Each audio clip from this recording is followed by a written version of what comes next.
Greetings, fellow Earthlings! As a child, I was banished from the kitchen, and more recently it's come to my attention that this was probably due to the fact that every single time I got in the kitchen, I wanted to make up my own recipes. So today, me and my lovely sister Eliza are going to be bringing you some cooking fails from my past. First, we're going to be making some homemade chocolate. Oh, really good. So basically, I got it in my head that I could make Cadbury chocolate at home, and I decided that for this, you would need some avocados, sugar, cocoa, coconut, some little patties to put the homemade chocolate in. A container. A container, because you're going to stick these in the freezer, because everyone knows that the way to set chocolate is by putting it in the freezer. So you're going to need fork, a little bowl, A bowl as well. a knife, and a chopping board. Let's get started. So the first thing you need to do is cut up your avocado and just scoop out the insides into the bowl. So now you've got your avocado in the bowl, you want to take your fork and mash it up. Now your avocado is well mashed, you want to start by adding your ingredients. Delicious. Now I don't have the recipe for this, I'm going purely off of memory, and so I'm just guessing. I've got a spoon and I'm just going to put some stuff in and hope for the best. I have memories of making my friends eat this and them pretending to like it. So I'm just going to take a spoon of cocoa. Probably want two just for a bit of that colour.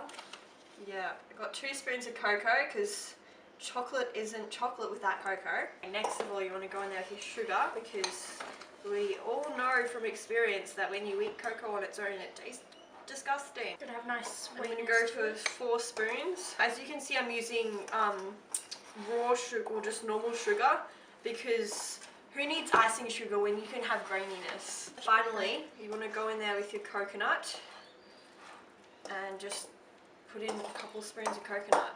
Makes it a bit like a cherry ripe, but just a normal chocolate. 3 spoons, there we go. And it just You tastes just want to mix really that all good. together. This stuff is amazing. I've had it so many times. Yeah. I cannot get enough of it. Just eat this every day. And put some more coconut in there. I really want that nice feeling to it. 4 spoons of coconut now. So we've been tasting as we go, and we decided that it's a bit bitter and we're going to add some more sugar. So I've added 4 more spoons of sugar, and Liza's just giving that a little stir for me.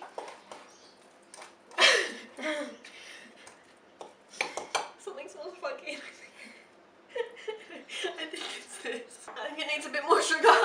So we've now added the 4 more spoons of sugar, and Liza's stirring it once again. And I'm not going to bother tasting it because I think it's perfect now. It looks like something you would use for fake poop in a movie. How to make fake poop. For all you pranksters out there. We now have a spoon each, and we're going to We have 6 little patties in there. in just to our container to put in the freezer, and we're some going nice to sweet stuff in. load these up with our chocolate. So they're going to be Homemade like the chocolate crackle things, except they're going to be But not really crackly. healthy.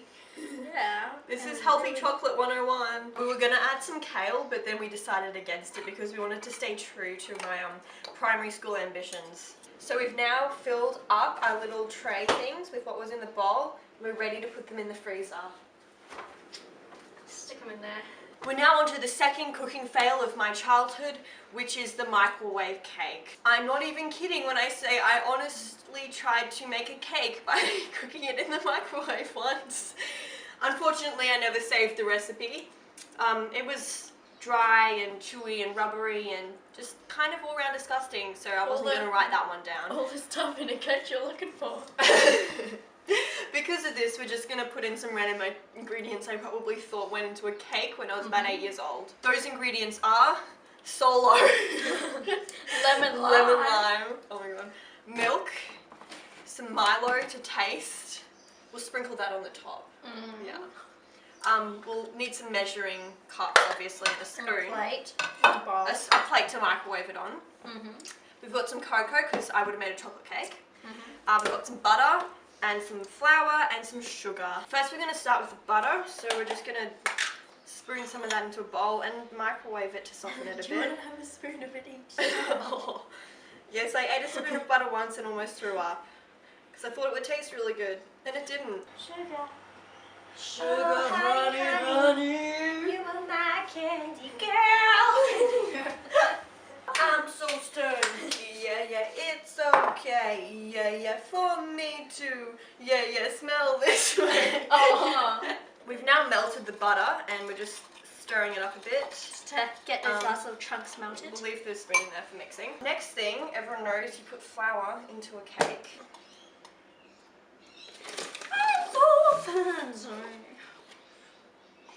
2 scoops.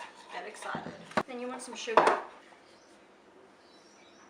Okay, that's great, that's great. You have to stop now, Eliza. Whoopsies! I ran over a bit. Oh my god, this is just gonna turn into like golden syrup in the microwave. I think we have to put some more flour in now. There's a lot of sugar in this. There's a lot of sugar. And now, a bit of cocoa. Just get a quarter of a cup, but just don't make it full. So the next thing you want to do is get the solo and just pour a bit of that in there. That mouthful. This is going to give us our citrus flavour because everyone knows that chocolate citrus cake is the best kind of cake. Oh my god, this is like bubbling up. Frothing up. Add a bit more in there. The cake has rabies. So next thing you want to do is take the milk and put that in there. I'm now going to like beat this like there's no tomorrow. So we've decided that the batter is very liquidy and we're just going to put some more flour in. Now you want to make sure your batter is nice and lumpy. I think we should try some of the batter.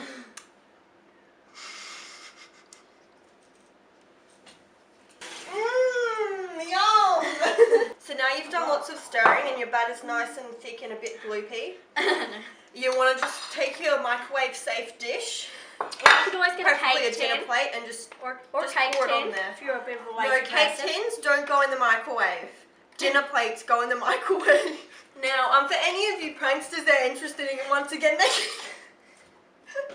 making poop, this one surpasses very well as horse or cow patties. There's like lumps of flour. I know you're probably, all you chefs out there, are probably thinking, Jess, why didn't you grease the bowl?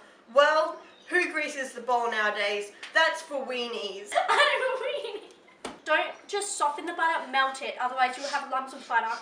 And everybody knows lumps of flour is okay, but lumps of butter isn't. Final thing you want to do before sticking it in the microwave is sprinkle some Milo on top. Now once you have your Milo dusted cake all nice and ready like this, you just want to smooth the Milo over the top, like so.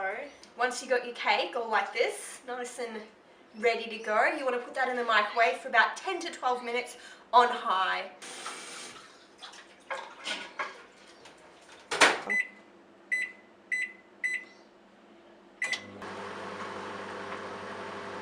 The cake's developed a mad lump in the center. The smell's worsening. I'm gonna be sick soon, but I'm gonna power through. My worst fears are coming true. I believe this is going to be a rock cake. There's a few seconds left. There we go. We can smell burning. Yum! Our cake has cooled, and our homemade chocolates have set. So we're ready to do the taste test. We'll start with the homemade chocolates. Here you have yours, Lizzie. Oh, this is so cold. Do you want to take them out of the wrapper and just show everyone how much they look like little tiny poops? They're actually quite soft. See? They are still quite squishy.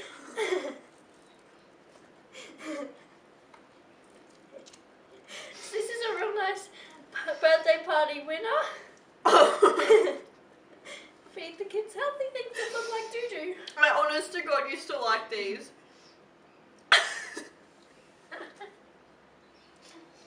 They taste like tree. It tastes like tree at first and then it kind of passes and you're left with the sugar and a bit of the cocoa. Yeah. So you're like, oh, it's not that bad. I might go in for another bite. No, don't do that. I give these negative 212 Jess points. What do you give them, Lizzie? I give them a 1 out of 10 wiener dogs because the aftertaste isn't too bad, but we never want to have another one. The texture of this one's a little different from the original. Yeah, I think it's done. I think it's cooked. Yeah. I came in with a spoon and I got a chunk off. You can see all like the bits of flour in it. Oh, I did it.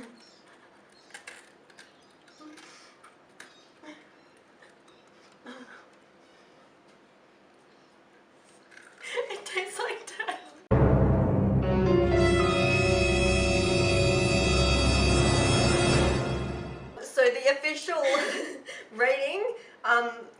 I'm gonna give it negative infinity Jess points.